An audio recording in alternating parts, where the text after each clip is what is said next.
Bem, malta, bem-vindos a mais um episódio. O meu nome é Rodrigues Agui e este é o meu podcast, Os Meus 5 Minutos. Para o tema de hoje, eu trouxe um assunto que eu falei no episódio anterior, no qual eu estive a discutir aqui convosco quais é que eram as minhas funções como CEO e falei várias vezes sobre a cultura da empresa. E apesar de toda a gente compreender o que é que se quer dizer como cultura da empresa, muito pouca gente entende realmente o que é que quer dizer cultura da empresa. Portanto, eu vou aqui tentar definir primeiro de uma forma teórica, para quem não sabe ficar alinhado com o tema, e a partir daí vou desenvolver um bocadinho mais aquilo que eu acho que as pessoas se esquecem no dia a dia. Portanto, a cultura da empresa basicamente é o conjunto de valores, crenças, comportamentos, hábitos que são criados dentro de uma identidade, organização, estrutura, empresa, como quiseres chamar, e acaba por influenciar todas as atividades e todos os departamentos em redor da mesma, ok?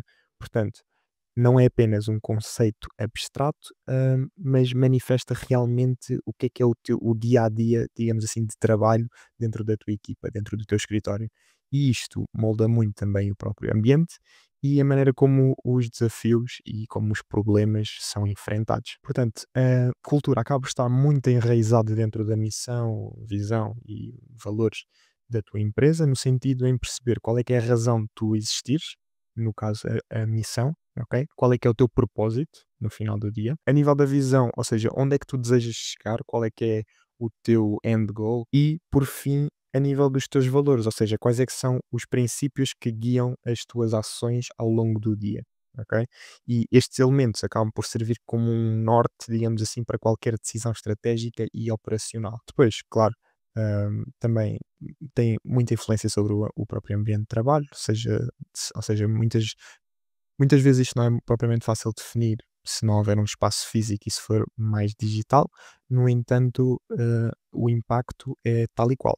Depois, também vem muito do próprio estilo de liderança, ok?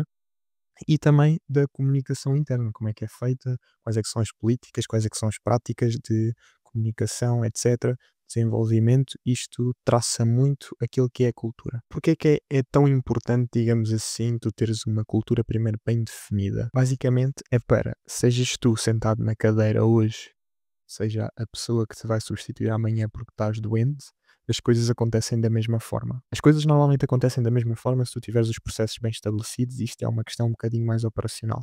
No entanto, se estivermos aqui a falar de comunicação com clientes, estivermos aqui a falar com comunicação entre equipa, não é apenas o operacional que tem peso, certo? Também existe aqui a parte de relações interpessoais e a parte emocional. Nesse sentido, a cultura tem muita influência. O que é que é um excelente exemplo de uma boa cultura de empresa? É as pessoas estarem alinhadas para as soluções e não para as desculpas, no sentido em que temos um problema durante o dia. Por exemplo, foi abaixo a nossa internet. Qual é que vai ser a nossa reação a esse desafio? Dar o dia por terminado e partilhar, olha, não consegui entregar X ou Y porque fiquei sem internet em casa?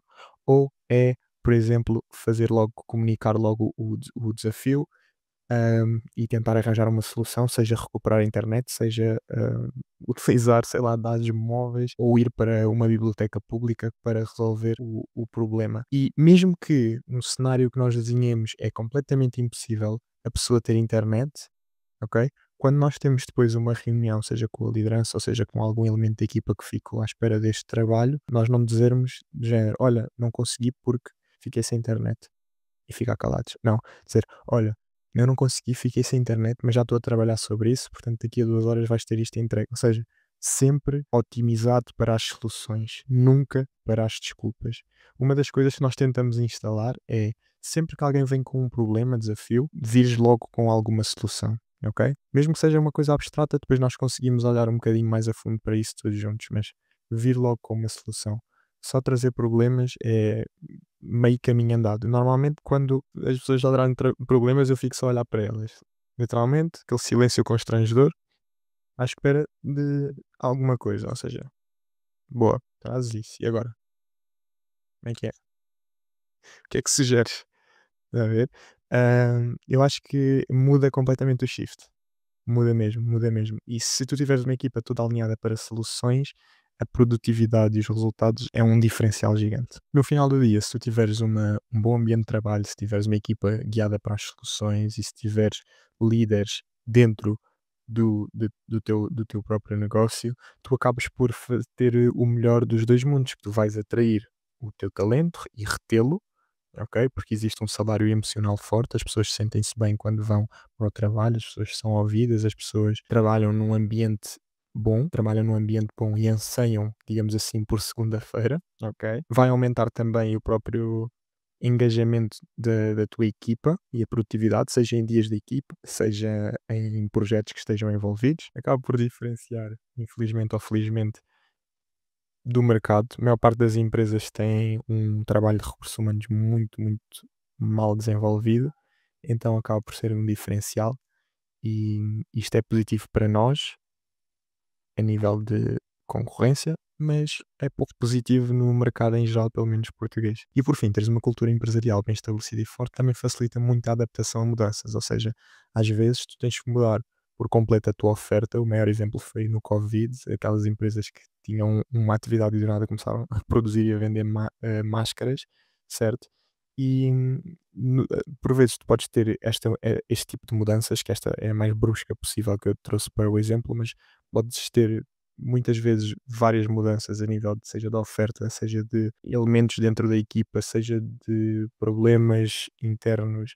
Alguém teve que sair porque algum desastre aconteceu, não sei. E a resiliência e a cultura otimizada para as soluções dá-te um leverage que nem tu consegues imaginar. Por fim, para garantir que tu tens uma cultura empresarial forte, o que é que tu deves começar logo desde o início, dia zero? É definir claramente a tua missão, a tua visão e os teus valores, contratar só pessoas alinhadas com esta cultura, ok?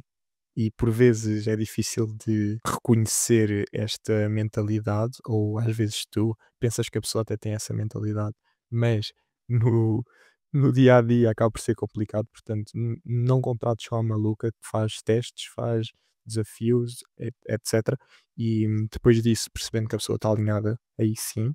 Depois é importante também ir estimulando a participação e o feedback das pessoas dentro da tua equipa. Como já relatei, a nossa equipa responde a formulários de satisfação, não só em números, mas também de escrita, e isso vai nos permitindo saber o que é que eles estão a pensar, saber como dar-lhes as melhores condições e perceber, ouvir aquilo que eles nos têm a dizer. E depois é importante também, à medida que vais avançando e desde o início, começares a criar políticas e práticas coerentes com os valores da tua empresa. Políticas sendo processos, por exemplo, tens processos para comunicação, ou seja, instalares logo dentro da equipa que ninguém te liga à meia-noite para falar de alguma coisa, certo? Horários, como comunicar, onde comunicar, respeitar a tua agenda, coisas assim. Portanto, é importante logo desde o início. E depois, por fim, manter uma comunicação transparente e aberta. Eu já falei sobre o feedback honesto, é um ponto importante, mas não é só essas conversas mais a fundo, mas também as próprias conversas no dia a dia, ser sempre uma comunicação transparente e aberta, e isso normalmente só traz o melhor, tá bom? Portanto, eu estou literalmente a 2 minutos de uma reunião com um cliente, portanto, vou, mas é desligar isto e vemo-nos no próximo episódio. Um abraço e até já. Se tiveres a ouvir este podcast no Spotify, peço-te que deixes uma avaliação de 5 estrelas no podcast para conseguirmos chegar a mais pessoas. E se estiveres a ouvir no YouTube, peço que deixes nos comentários alguma sugestão de próximos temas a discutir. Um abraço e obrigado.